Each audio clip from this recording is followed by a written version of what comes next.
Mahatma Gandhi ji dreamt of building a vibrant and effective democracy in the villages of the country, which would enable the rural population to attain economic and social self-reliance through access to various services within the village itself, popularized as Gram Swaraj.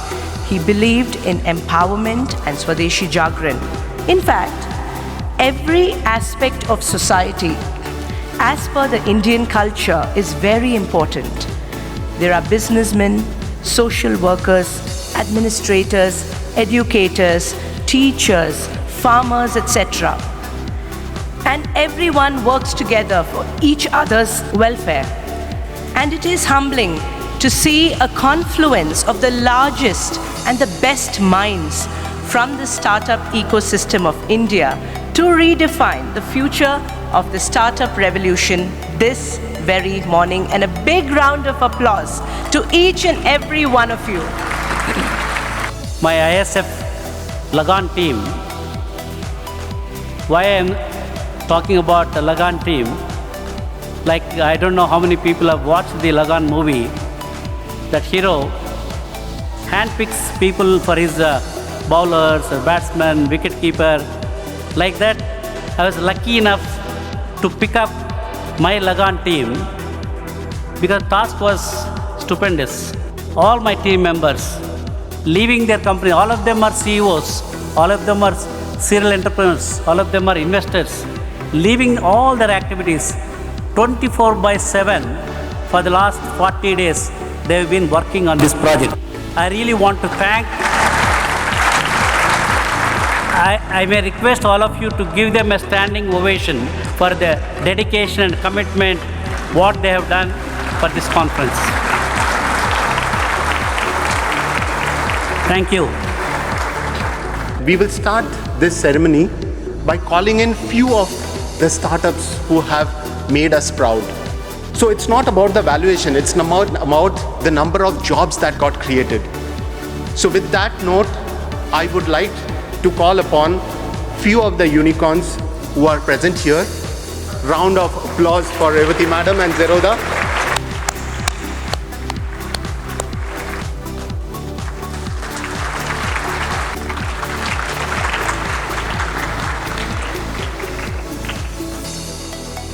So I stand here to introduce the 1 Rupee app.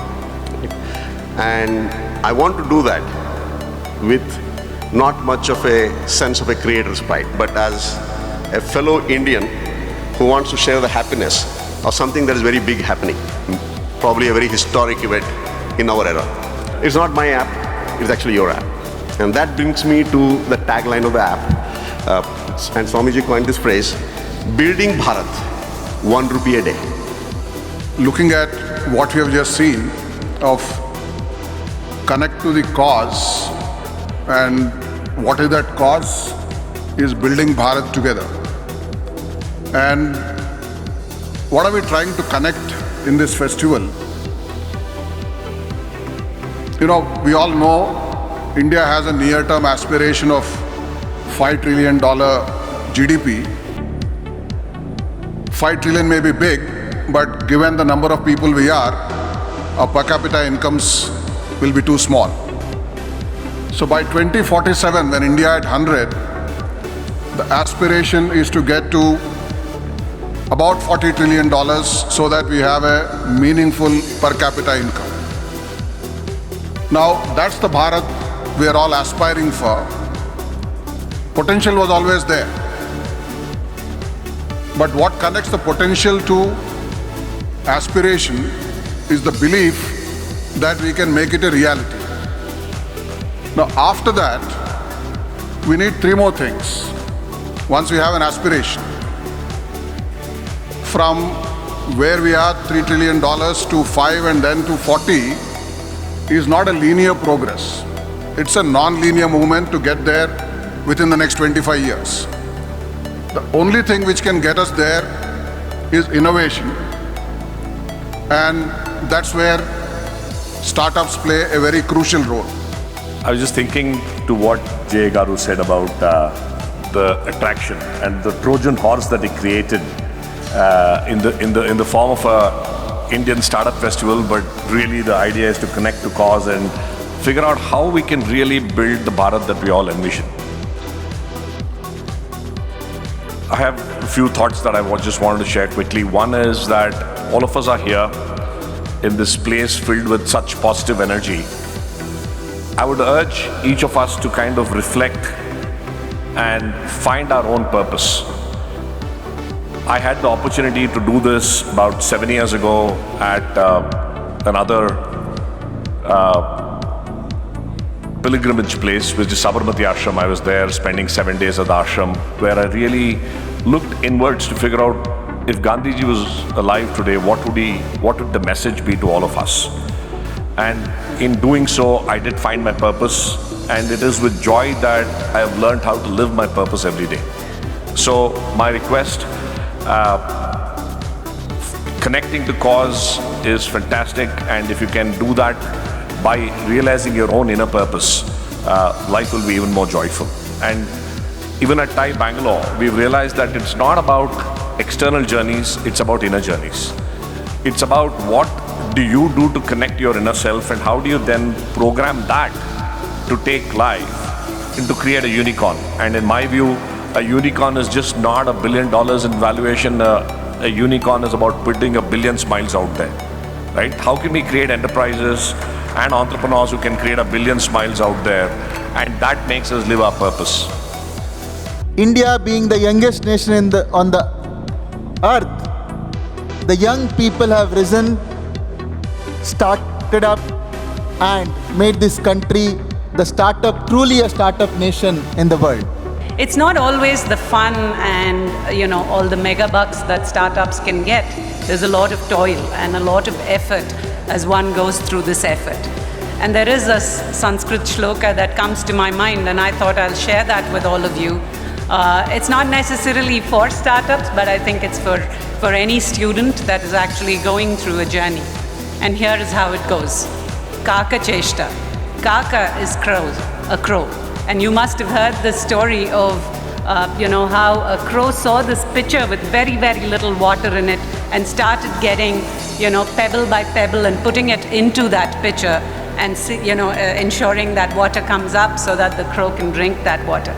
So the startups to me are like that. It's a lot of enterprise that is required, and you always need to see, all of us see dots, right? But the startups are supposed to see those hidden dots, which nobody else really sees, which is the opportunity. And strive and go through that effort to ensure the water comes up so that they can drink it and, of course, celebrate it and work with the rest of us. Bako Dhyanam. Baka is a crane. If any of you have seen cranes in water, they always have their eyes closed and are on one leg, right? And that's exactly how each one of us, each one of you really needs to be. Have your focus intact, right? And they close their eyes, they let alone all the small fish go around, but when there's a big fish, you suddenly see them lapping that big fish. So it's exactly the same for each one of you. Look for those opportunities that are available, and that's where all the networking and things like that help you, and all of us here are pretty much there to provide those opportunities. So Bako Dhyanam is really about the focus that you need to have and pick those large opportunities. Shwana Nidra. Shwana, if any of you know, is a dog. And have you ever seen a dog sleep? Well, you think it's sleeping, but then if there's the minutest of sound, the dog's up, right? So that's how alert you need to be in terms of looking for opportunities, because those opportunity windows are really, really small, right? I mean, what today seems like $1 billion opportunity ceases to be $1 billion opportunity tomorrow. So that's where you need to be really alert. It's not about these, fantastic solutions that you can create. But it's also about looking for those opportunities that you can pick up so that you become a unicorn, as you kind of build through your solutions. So Shwana Nidra is the third. The next is Alpahari. Somebody talked about fire on the belly. to me, that's what it is. It's not about eating less, but it's really about that hunger and that fire in the belly to keep that innovative aspect of the solution going. Now, anybody talks fintech, anybody talks, fintech, because I come from the financial sector, really. It's about, constantly having that hunger to look for those opportunities so that you can create something, you can find those white spaces that the industry doesn't have, so that you're able to invest into those white spaces and build a solution that everybody wants, right? So that's Alpahari. And the last one is Grihatyagi. Grihatyagi is somebody, in the literal sense, it really means somebody who's left their home. But here, it's about that focus where there is nothing else that's more important than the solution that you're building.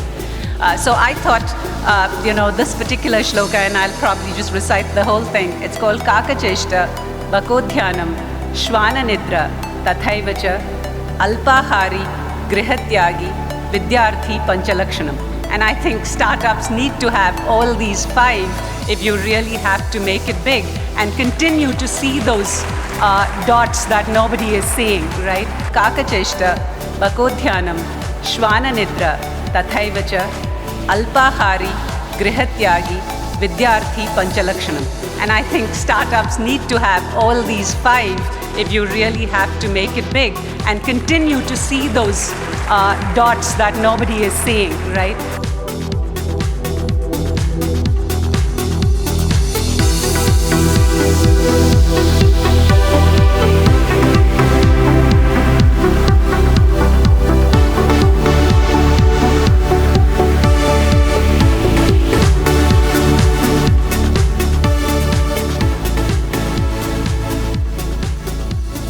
Wherever there is Bhagavan Sri Krishna is not a person. He is a divine representation. And Yatra Partho Dhanurdharaha. Here Arjuna represents the startup actually. And he is not the Arjuna who has thrown away the bow. With the inspiration and grace of Bhagavan Krishna, he has again picked up the bow. Dhanurdharaha, one who is ready to act.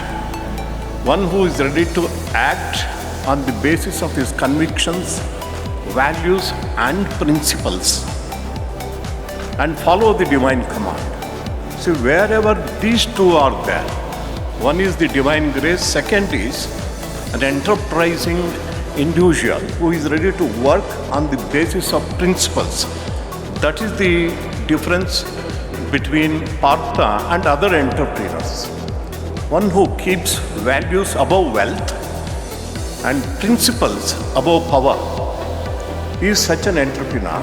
When these two are there is Shrihi, Vijayaha, Bhutihi, Dhruva Nitihi. What does it mean? There is prosperity and Vijaya, mundane success also. Most important are the next two.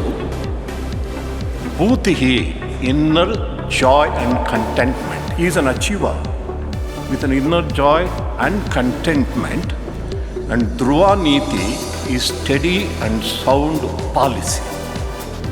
The true success is not just amassing wealth in this world, adorning positions of power, not even gaining name and fame. Along with the external success, utilizing all our talents and strengths to achieve what we can do for the world, not in the world. I don't want the world to do it in the world. What you can do for the world, you have to achieve all that. Earn as much money as you can. Earn as much power as you can. Earn as much name and fame as you can. Absolutely nothing wrong with it. Along with that, inner happiness is very important, and external success comes with inner contentment when we base all our ventures on values and principles. Sri Krishna says in Bhagavad Gita, Name parthasti kartavyam trishu lokeshu kinchana nanavaptam avaptavyam varta eva cha karmani. Lord Krishna says, I have no duty whatsoever in all the three worlds. There is nothing that I have not achieved, there is nothing that I need to achieve. Yet I work, yet I act. For what sake? And he says, Yadyada charati shreshtaha tattad deve taro janah sayat pramanam kurute lokas tadanuvartate. Because as noble people conduct themselves in the society, the ordinary people follow their example. And that's how societies become better. For that sake, Lord Krishna says, I act. Though I have nothing to achieve, I am not here to become a unicorn, sunicorn, junicorn, or whichever corn, but I act because I need to develop the society, set an example for others to follow. We were in the Bay Area, Silicon Valley, and there were a group of venture capitalists seated in a small room. And I was being bombarded with questions about why free service, how is it sustainable, and things like that. I was happy that I could convince them at the end that it was necessary. But they asked me, what is that one thought you want to leave with us before you go?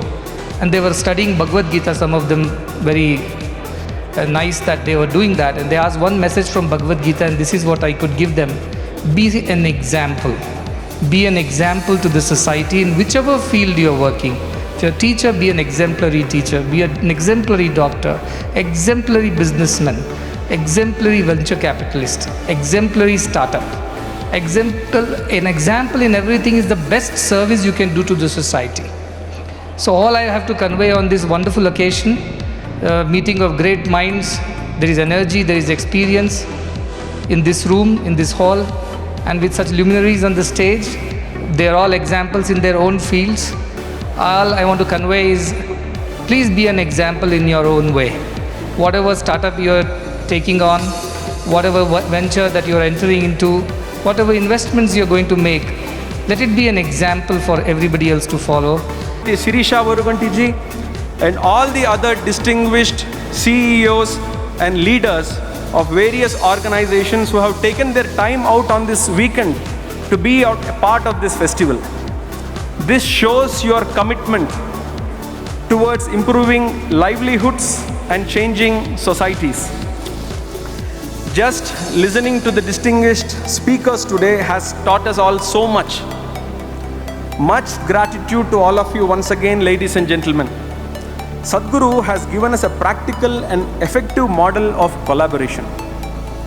A synergetic model of Sarkar, Samaj and Sanstha.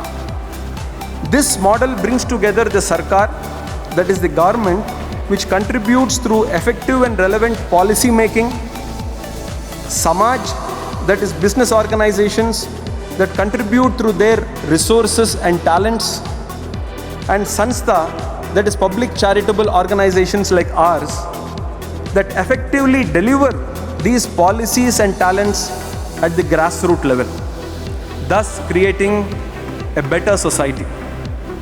Sadhguru gave us the golden rule that when companies are run on timeless values, serving rural India by offering affordable, accessible, agreeable and acceptable affordable solutions, good valuations will follow naturally.